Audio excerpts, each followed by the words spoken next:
Hello বন্ধুরা, আজকে বানাবো আমি স্পাইসি চিকেন মশলা ফ্রাই। এই রেসিপিটা বানানোর জন্য প্রথমে একটু ফোড়ন দিয়েছি, তেজপাতা, দারচিনি, এলাচি, তারপরে দিয়ে দিলাম পেঁয়াজটা দেখুন একটু ব্রাউন কালার করে ভেজে নিয়েছি। এবার দেব পেস্টে আদা রসুনের পেস্ট আছে আর শুকনো লঙ্কার পেস্ট আছে। শুকনো লঙ্কার পরিমাণটা একটু বেশি করে দেব, কারণ এটা একটু স্পাইসি হতে হবে। এবার দিয়ে দেব টমেটো পেস্ট। এখানে আমি 2টা টমেটো পেস্ট করেছি, 2টা টমেটোর পেস্ট দিয়ে দিলাম। এবার কিছুক্ষণ নাড়াচাড়া করে আবার গুঁড়ো মশলা দিচ্ছি, হলুদ গুঁড়ো, ধনিয়া গুঁড়ো আর স্বাদ মতো নুন। তো প্রত্যেকটা মশলা একসাথে ভালো করে কষাবো। এখন দিয়ে দেব চিকেন মশলা আর দিয়েছি গোলমরিচের গুঁড়ো। এবার প্রত্যেকটা মশলা ভালো করে কষাবো। দেখুন মশলা থেকে খুব সুন্দর তেল বেরিয়ে যাচ্ছে।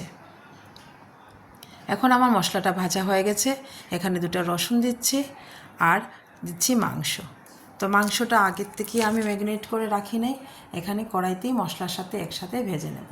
তো ভালো করে মাংস আর মশলা দুইটাই ভাজা হয়ে গেছে। মাংসর থেকে দেখুন খুব সুন্দর তেলও বেরিয়েছে। আর মাংসটা একদম কম আঁচে রান্না করব ঢাকা দিয়ে, কারণ মাংসতে জলের পরিমাণটা একদম কম দেব। আর খুব কম আঁচে গ্যাসের ফ্লেমটা কম করে ঢাকা দিয়ে রান্না করব। আপনারা একবার দেখবেন, ট্রাই করে, মাংসটা খেতে ভীষণ টেস্ট হয়। এখানে আমি আলুর ব্যবহার করছি, আপনারা চাইলে আলু ছাড়াও রান্না করে দেখতে পারেন।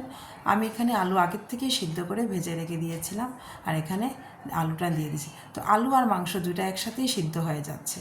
কিছুক্ষণ ঢাকা তুলে নাড়াচাড়া করে আমি ফ্রাই করে নিয়েছি। তো আমার হয়ে গেছে চিকেন ফ্রাইটা, এখন আমি নামিয়ে নেব। তো বন্ধুরা, আপনারা অবশ্যই ট্রাই করে দেখবেন, খেতে ভীষণ টেস্ট হয়। আর যদি ভালো লাগে আমার এই ভিডিওটা, আপনারা লাইক, কমেন্ট, শেয়ার করবেন। তো থ্যাংক ইউ বন্ধুরা।